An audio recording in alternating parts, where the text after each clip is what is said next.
In an early scene in her new movie, Mr. Roosevelt, Noël Wells' frustrated comedian Emily Martin auditions for a gig with a Holly Hunter impression. The pantomime is meant to be broad and a bit awkward, as Wells' character is still finding her comedic voice. But Wells captures Hunter's wildfire, southern pugnaciousness with an eerie precision. It's a callback to Wells' past professional life. On her debut episode of Saturday Night Live, she introduced herself to America via a Lena Dunham impression that zeroed in on the nasally ball rhythms and blinkered demeanor of the cultural lightning rod.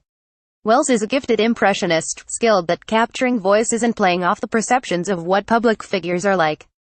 And if her stint on SNL had gone differently, she might have compiled a celebrity Rolodex to rival Bill Hader's. But it didn't work out that way. So on a recent afternoon, I asked Wells what she feels is her oddest, most unexpected impersonation. "I did this whole video. It's really ridiculous," she replies. "I can't do it right now, because I haven't edited it." So, she hesitates another moment and then launches into a pitch-perfect Bernie Sanders impression, mimicking the clenched shoulders, old man returning soup staccato delivery, and fist-wagging energy of the Vermont senator. "If I was elected president, every comedian will have their own show." She shakes her head. "It was like ballerinas will not have to dance on their feet." It's a few days before Thanksgiving, and I'm meeting with Wells to talk about Mr. Roosevelt, which she wrote, starred in, and directed and shot on 16mm film. The budding multi-hyphenate has been busy lately. She's working on a few more scripts and writing a set of focus which she describes as adult nursery rhymes with her new band, The Marys, but she's about to give herself a bit of a break. After she's wrapped press duties for Mr. Roosevelt, she's going to prepare a Friendsgiving with her New York pals. "I think our families and communities are falling apart," she says. Her family quit holiday celebrations when she was growing up, so Friendsgiving means a lot to her. This is so dramatic, but in post-9/11 America, economically and everything, nothing really felt like it mattered. It was a really big bummer, so I'm really happy now that as an adult, I'm finding my communities of people that want to have tradition. Noël Wells was born 2 days before Christmas 1986 in San Antonio, Texas, to a teenage mother. "I moved around a bunch," she says. "We were poor, but she worked really, really hard. I felt like school was a nice escape for me. I threw all my energy into that." Wells remembers her town, Victoria, Texas, as a place where people were disconnected from each other and where many of the people she knew struggled financially and spiritually. People were very lost. There wasn't a lot of community. She sits for a second and then continues. "My whole life, I've just been very sensitive to that level of existence and how to help people get out of that. I'm really interested in how can we make people's lives less difficult." Though she says people had been telling her, "Don't worry, Noël, one day you can move to Austin," nearly her entire life, when she attended the University of Texas at Austin on scholarship, she found the experience wasn't quite what she'd hoped. "I feel like the secret of Austin is that the capital's there. There's a lot of money there. It's still a very segregated city," Wells says. "I wouldn't even say it's as liberal as you would assume it is." She originally studied pre-law and planned to be a civil rights lawyer and go into politics and change everything for everybody, she says. "And I couldn't do it. I was crying all the time. I just don't have thick skin." While, as she puts it, Wells was pretending she was going to become a lawyer, she also studied film and television and busied herself by writing and performing sketches. She bought cameras and filmed herself performing. "It took me a long time to even admit that I wanted to do comedy," she says. After moving to Los Angeles in 2010, she began making videos for Cracked and College Humor and performing at Upright Citizens Brigade Theater, the renowned comedy incubator, while working a series of editing gigs and odd jobs. "When I moved to LA, my family was very worried. But because I had so many skill sets, I was like, hey, don't worry. No matter what, I'm going to make something." After getting some attention for her videos, she got the opportunity to audition for Saturday Night Live, but didn't make the initial cut. 2 years later, after another shot, she made her debut in the season premiere of the 2013-14 season.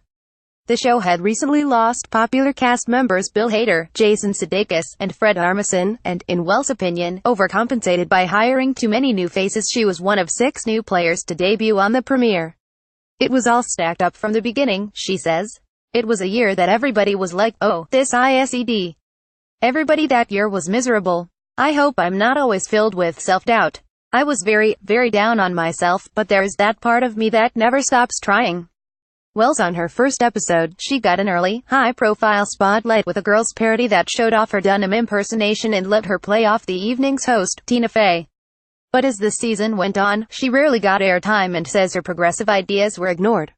When you first start, you don't get paid anything, she says, adding that she struggled with her bills and was taking sandwiches home from craft services. Wells remembers 2013 marking a shift in the way people communicate, as conversations about pop culture became increasingly barbed and hyperbolic. This is when the toxicity of the internet really took a very strong shape around the show, she says.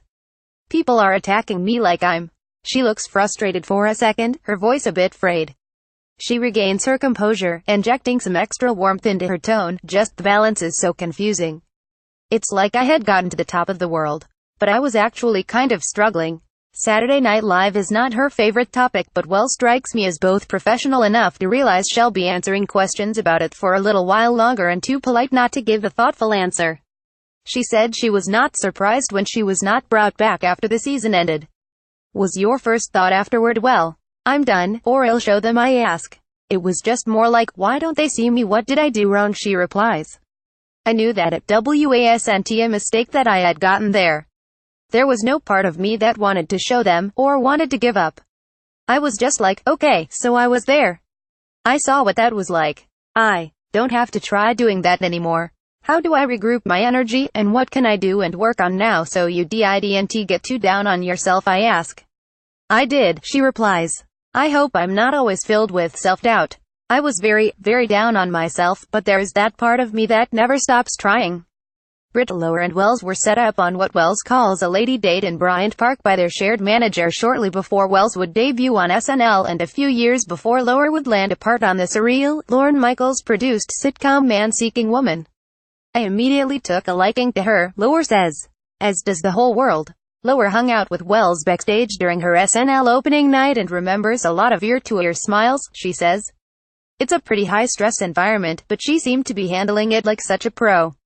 She later saw how her friend reacted when it didn't work out. It was all stacked up from the beginning. It was a year that everybody was like, oh, this ised. Everybody that year was miserable. Noël Wells on SNL. I think, like anything in life, when you don't get what you thought you wanted, it's always an opportunity to make the thing that you didn't think you would be able to make, Lower says. Much like a relationship ending, in that breakup period, you discover the most about yourself. Wells began working on a show for Comedy Central that she described to the New York Times as What If Larry David Was Dating Another Larry David. 2 separate pilots were shot, and she recently learned the show wasn't picked up. She did her best to stay busy and kept rewriting her screenplay. I felt like I have to write this movie because I don't know what else to do. I don't want to be some quirky girl in a sitcom, she recalls, but says that she was frustrated that, like so many other things in her life, it wasn't coming together the way she wanted it to.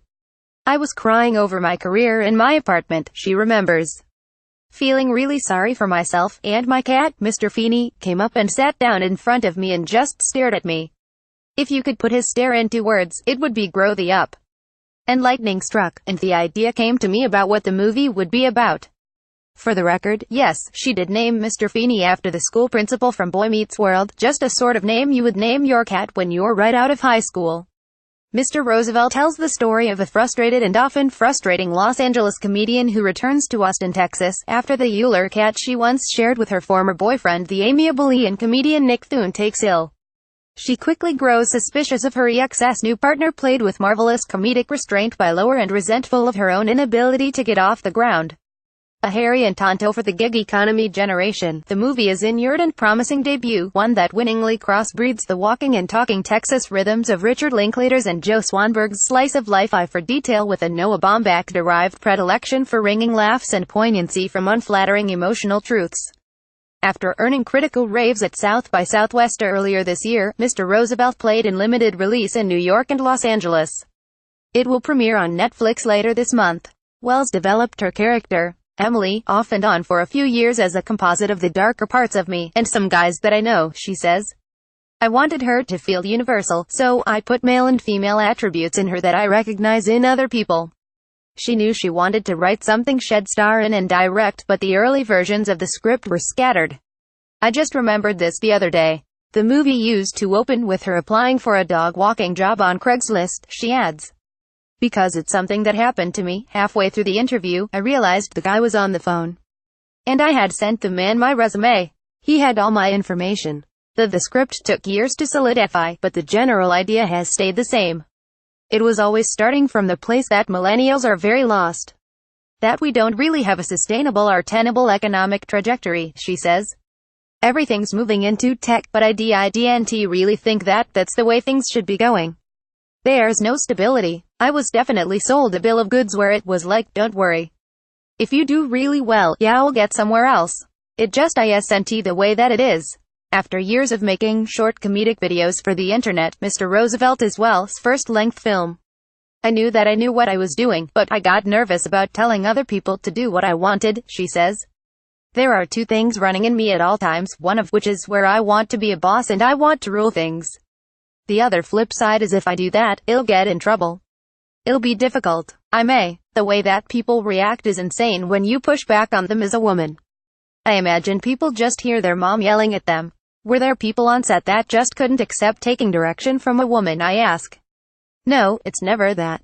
It's all much more subtle. I'm also very sensitive too, she replies. If somebody reacts a certain way, it also affects me. Just as a balancing act of, like, I don't want to hurt that person.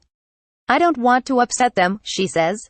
It was kind of playing psychologist. What's the right way to say this to this person to get the reaction that I need out of them? After acknowledging that Mr. Roosevelt was the first time Thune worked with a female director, it's so dumb that that's even a thing to say, he remarks. Any indie movie where the budget is so low, people start slacking. She never slacked. Never was there a moment where I thought, wow, Noël is really taking it easy, he says. Thune notes that he found the set, which included a female director of photography and several other women in positions of authority, to be refreshing. Wells would have me come over to where she was staying, sometimes at 10 or 11 p.m., because she works all day, and we would rehearse scenes at her place at night. It showed me that she was aware of how crucial every moment was in the filming process. As Wells began working on the version of the script that would become Mr. Roosevelt, she got a call to audition for Aziz Ansari and Alan Yang's Netflix dramedy, Master of None. Along with Insecure, Better Things, Atlanta, and others, the acclaimed series is one of a number of shows that saw a wave of young creators, many people of color and/or women, telling multidimensional stories about individuals who rarely got to be the central focus of a television show. I think that's probably why I responded to the script so much, she says. Like, thank you, somebody's doing something that I want to do. I knew that I knew what I was doing, but I got nervous about telling other people to do what I wanted. There are two things running in me at all times, one of which is where I want to be a boss and I want to rule things. The other flip side is if I do that, I'll get in trouble. It'll be difficult. I may. The way that people react is insane when you push back on them as a woman. I imagine people just hear their mom yelling at them. Wells. In the first season, Wells played Ansari's love interest, a character who was just as complicated and filled with foibles and contradictions as the male lead, and who stood on her own beyond just being the girlfriend. The end result was one of the most charming rom-com pairings of the past several years. I went into the room and just improvised with Aziz, she says of her second meeting with him. We got along so well. I don't know, it was a turning point. This was my first time working with somebody that gets me, and wants me to do well. That was the whole season for me. Her first meeting with Ansari and Yang, in her opinion, didn't go nearly as well. I just talked the whole time. I told them how I had been kidnapped when I was a kid by my dad, and all these terrible things that had happened to me, she says, laughing. Then I left the meeting, and I was like, why did I just tell them all those crazy things, and then I didn't hear from them as they were making the show. Wells declined to go into detail about her childhood kidnapping, other than to say, this is why I think I'm comedic. Because a lot of weird things have happened to me. You kind of just have to be like, yeah, I was kidnapped, she says while laughing. I feel like I just have a really good insight into human psychology. I think that there's a reason why I'm always trying to keep the peace. She laughs a bit more, and then we start chit-chatting about our cats. We then say our goodbyes, and she's off to do what she can to maintain community as best as possible with the people who see her, off to laugh through it and try to keep the peace. Michael Tedder has written for Esquire, Variety, Stereogum, and The Daily Beast.